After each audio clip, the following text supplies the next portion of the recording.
Hi, everybody. um, just a little quip about the whole Warren Farrell appearance at the university. I can't seem to find whether or not he did actually end up giving a speech or not.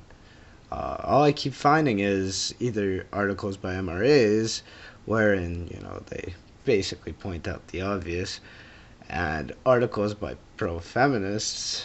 I don't want to say feminists because some of those articles are definitely news sites and stuff like that, but none of them seem to mention if he spoke or not in the long run. But even more importantly, a little hilarious bit was the video where the girl is talking about all of the things that basically make Warren Farrell this demon, this absolutely horrid person.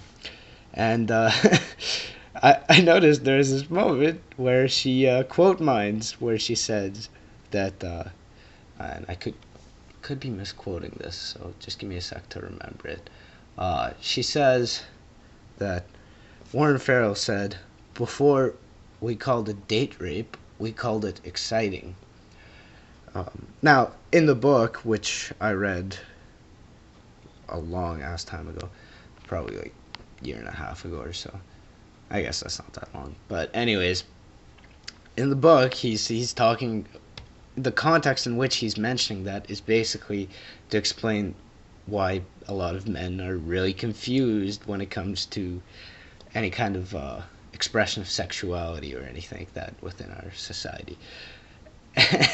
And this monkey, she just she takes it completely out of context. She says it as though Farrell is, if you take that sentence, "Before we called it date rape, we called it exciting," it it's like she's trying to present that sentence as though he's trying to advocate for date rape, as if he's trying to advocate for this idea that, any kind of sexual encounter that could be deemed inappropriate should immediately be seen as appropriate. Yeah, no, this made me laugh my ass off. But there was a quote I came across a long time ago, and I can't quite remember who said it, but I thought it was just wonderful. It said, "First they ignore you, then they laugh at you, and then they fight you, and that's when you win." I like that quote because that's kind of what's happening here. I mean, aside from people who are severely pro-feminist and, don't actually check any of the details of such a situation out, aside from those people, everybody else can see how blatantly, violent, loud, and obnoxious these people are being. And, here's an interesting thing. Nobody ever tries this. I mean, people try to debate feminists, they try to argue with feminists, but the thing is, it's ideological thinking, right? Like, I mean, when it comes down to it, they start off with this idea, and then they essentially analyze reality through that filter, right? But nobody ever tries this. See, when that girl started quoting that, it would have been very appropriate to ask her, how do you, which book was that from? How do you know this? Because, I mean, I can't be certain of this, but I have a strong feeling that she didn't read the book.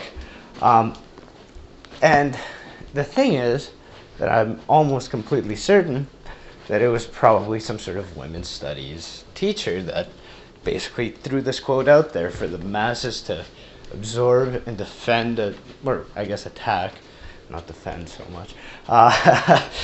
But the point is, at that moment, when if you got that person to admit, if you pose the question in such a manner where they'd have to admit that they essentially have this knowledge because they heard someone else say it, at that moment, they would have to do some incredible mental gymnastics. in order to explain why it's still justified on just mere hearsay. Um, Another question you could ask them was, what was the sentence just previous to that claim? Because it's interesting because that the sentences that were prior to that would actually explain the situation quite adequately. I mean, the entire thing is a straw man, right? Like, she's essentially misrepresenting Warren Farrell's position. Anyways, I guess that's all I gotta say for now. If you get into any kind of disputes with feminists, I would personally recommend not arguing your points, not presenting your facts. No. What you need to do first, before you do anything else, is essentially demonstrate to them their own biases. And if you see that they can't distinguish the difference between a genuine position, the difference between a self-formed position and their ideology, the fact that they're using ideological thinking. If you can't get them to distinguish those, frankly, it's no point debating them. They've already made up their mind. It's like a friend of mine once, actually, who was trying to tell me that Islam was the world's oldest religion. Now, relative to the other Abrahamic religions, Islam is actually one of the newer ones. And he was trying to tell me that it's the most ancient religion, etc., etc. And I was with another friend, and we tried to explain this to them. And the thing is, my other friend was a Muslim. So, I mean, this is ridiculous that the guy arguing that Islam was the oldest religion, he himself was not a Muslim, and yet he has a Muslim sitting next to him, explaining to him that no, it's not. Anyways, that's beside the point. The point was that we kept trying to drive this home for about 15 minutes, and this guy's response to all of our claims and statements was, no, you don't get it. I know that this is like this. I know that it's so. So eventually my Muslim friend just looked at him and said, oh, you know what? You're right. You know. You definitely know.